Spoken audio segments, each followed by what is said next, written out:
ഇതാണ് ബാംഗ്ലൂരിലെ Kempegowda international airport terminal 2. ലോകത്തിലെ തന്നെ ഏറ്റവും മനോഹരമായ എയർപോർട്ടുകളിൽ ഒന്നാണ്. ഇന്ത്യയിലെ 5 സ്റ്റാർ ഫെസിലിറ്റീസ്, അതായത് ഒരു 5 സ്റ്റാർ എയർപോർട്ട് എന്ന് തന്നെയാണ് ഇതിന് പറയുന്നത്.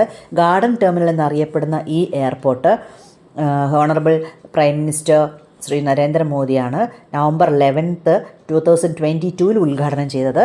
ഫസ്റ്റ് ഫേസിൽ തന്നെ 2,50,000 സ്ക്വയർ മീറ്റർ ഏരിയ ഉള്ള ഈ എയർപോർട്ട് ശരിയായ ഡൊമസ്റ്റിക് ഓപ്പറേഷൻ സ്റ്റാർട്ട് ചെയ്തത് January 2023 95 check in counters, 17 security lines, 9 baggage belts, multiple immigration Gates, 15 അതായത് നമ്മുടെ ടാർമാക് ബസ് ഗേറ്റ്സ് ഉണ്ടല്ലോ, അതായത് ബസ്സുകൾ നമ്മുടെ ഫ്ലൈറ്റിൽ നിന്നും നമ്മളെ എയർപോർട്ടിലേക്കും എയർഡ്രോമിൽ നിന്നും ഫ്ലൈറ്റിലേക്കും കൊണ്ടുപോകുന്ന ബസ്സുകൾ 15 എണ്ണമാണ് ഉള്ളത് ഗേറ്റ്സ്.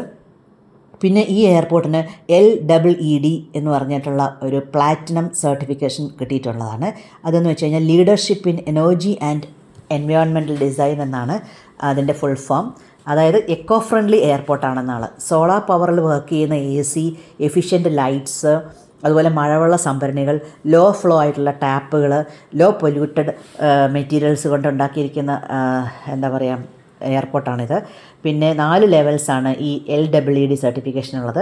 ഫസ്റ്റ് സർട്ടിഫൈഡ് എന്ന് മാത്രമുള്ളതാണ്. സെക്കൻഡ് ലെവൽ എന്ന് പറയുന്നത് സിൽവർ ആണ്. തേർഡ് ലെവൽ എന്ന് പറയുന്നത് ഗോൾഡാണ്. ഫോർത്ത് ലെവലാണ് പ്ലാറ്റിനം എന്ന് പറയുന്നത്. അതാണ് ഏറ്റവും ബെസ്റ്റ് ലെവൽ. അതാണ് നമ്മുടെ ഈ എയർപോർട്ടിന് കിട്ടിയിരിക്കുന്നത്. പിന്നെ ഇതിൽ കൂടെ പോകുന്ന ഓപ്പറേറ്റ് ചെയ്യുന്ന ഫ്ലൈറ്റുകൾ ഏതൊക്കെയാണെന്ന് ചോദിച്ചു കഴിഞ്ഞാൽ air India express, air Asia, star air, Vistara, ഈ ഫ്ലൈറ്റ്സൊക്കെയാണ് ഇതിൽ കൂടെ ഓപ്പറേറ്റ് ചെയ്യുന്നത് ടെർമിനൽ 2 കേട്ടോ. അപ്പോൾ ഞങ്ങൾ ഇത്രയും നാളും ടെർമിനൽ 1 പോയിട്ടുണ്ടായിരുന്നുള്ളൂ, നമ്മൾ മറ്റേ ഇൻഡിഗോയിലൊക്കെ പോയിക്കൊണ്ടിരുന്നപ്പോൾ. ഇത് ഫസ്റ്റ് ടൈമാണ് ഞാൻ എയർ ഇന്ത്യ എക്സ്പ്രസ്സിൽ ബാംഗ്ലൂർ പോയത്.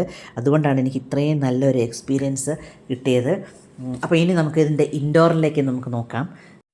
ഗാർഡൻ സിറ്റി എന്ന ബാംഗ്ലൂരിൻ്റെ പേര് അന്വർത്ഥമാക്കുന്ന രീതിയിലുള്ള ഒരു ഗാർഡൻ സെറ്റപ്പ് തന്നെയാണ് ഇൻഡോറായിട്ടും ഔട്ട്ഡോറായിട്ടും ഈ എയർപോർട്ടിൽ സെറ്റ് ചെയ്ത് വെച്ചിരിക്കുന്നത്. നല്ല പച്ചപ്പ് നിറഞ്ഞ ഭിത്തികളും മനോഹരമായ ചെടികളും മരങ്ങളും ഹാങ്ങിങ് ഗാർഡനുകളും നിറഞ്ഞ കാടുകളും ഒക്കെ ഇവിടെ സെറ്റ് ചെയ്തിട്ടുണ്ട്. കണ്ടോ, ഇരുട്ട് തോന്നിക്കുന്ന കാടുകൾ വരെയും ഇവിടെ സെറ്റ് ചെയ്തിട്ടുണ്ട്. ഒരുപാട് വലിയ മരങ്ങളും നല്ല ഭംഗിയുള്ള മരങ്ങളും ഒക്കെ സെറ്റ് ചെയ്ത് വെച്ചിരിക്കുകയാണ് ഇതിൻ്റെ ഇൻഡോറായിട്ട്. ഇതെല്ലാം ഇൻഡോർ ആണെന്ന് നമുക്ക് വിശ്വസിക്കാൻ തന്നെ പ്രയാസം തോന്നും, അത്ര ഭംഗിയിലാണ് ചെയ്തിരിക്കുന്നത്. ഇതാണ് ഹാങ്ങിങ് ഗാർഡൻ. ഹാങ്ങിങ് ഗാർഡൻ ആണെന്നുണ്ടെങ്കിൽ പല കളറിലും ഷേപ്പിലും വലിപ്പത്തിലും ഒക്കെ സെറ്റ് ചെയ്ത് വെച്ചിട്ടുണ്ട്. ഷാൻലിയർ ലൈറ്റ് പോലെ തന്നെ തോന്നുന്ന ഹാങ്ങിങ് ഗാർഡനുകളാണ് ഇതൊക്കെ.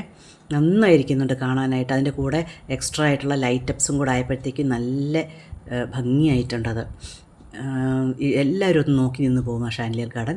ഇതാണ് വെർട്ടിക്കൽ ഗാർഡൻ. നല്ല ഹൈറ്റിലാണ് വെർട്ടിക്കൽ ഗാർഡൻ ചെയ്തിരിക്കുന്നത്. പല കളറിലുള്ള ചെടികൾ വെച്ചിട്ട് തന്നെയാണ് ഈ ഗാർഡനും സെറ്റ് ചെയ്ത് വെച്ചിരിക്കുന്നത്. ചെറിയ ചെറിയ ചെടികളാണെങ്കിലും വലിയ മരത്തിൻ്റെ ഫീൽ വരുന്നുണ്ട്. അതിൻ്റെ ഇടയിലാണ് ഒരു മ്യൂസിയം കൂടെ അവർ സെറ്റ് ചെയ്ത് വെച്ചിട്ടുണ്ട് കേട്ടോ. കർണാടകത്തിൻ്റെ പൈതൃകം വിളിച്ചോതുന്ന ഇൻസ്റ്റലേഷൻസ് ഉള്ള ഒരു മ്യൂസിയം തന്നെയാണ് അവിടെ സെറ്റ് ചെയ്ത് വെച്ചിരിക്കുന്നത്. ഇതാ വലിയ വലിയ മരങ്ങളാണ് ഈ കാട് പോലെ ഫീൽ ചെയ്യാൻ വേണ്ടിയിട്ട് ഉണ്ടാക്കിയിരിക്കുന്നത്. അതിനോട് തന്നെ നല്ല ഭംഗിയുള്ള പൂക്കളുള്ള ചെടികളും ഒക്കെ നട്ടിട്ടുണ്ട്, ഇലകളുടെ ചെടികളും ഒക്കെ നട്ടിട്ടുണ്ട്. ഇനി ഇതാ നല്ലൊരു ഒരു നല്ല അടിപൊളി ഒരു വെള്ളച്ചാട്ടവും കൂടെ അതിൻ്റെ ഇടയിൽ സെറ്റ് ചെയ്ത് വെച്ചിട്ടുണ്ട്. വെള്ളച്ചാട്ടത്തിൻ്റെ അടിയിൽ നിന്നുകൊണ്ട് ഫോട്ടോ എടുക്കാനും വീഡിയോ എടുക്കാനൊക്കെ ഒരുപാട് പേര് നിൽക്കുന്നുണ്ടായിരുന്നു. അതിൻ്റെ ഇടയിൽ ഞാനും പോയി ഒരു വീഡിയോയും ഒരു ഫോട്ടോയൊക്കെ എടുത്തിട്ടുണ്ട് കേട്ടോ. അപ്പോൾ ഈ ചാനൽ ഇഷ്ടമായെങ്കിൽ ഒന്ന് ലൈക്ക് ചെയ്യണേ, സബ്സ്ക്രൈബ് ചെയ്യണേ, കമൻറ്റും ചെയ്യണേ.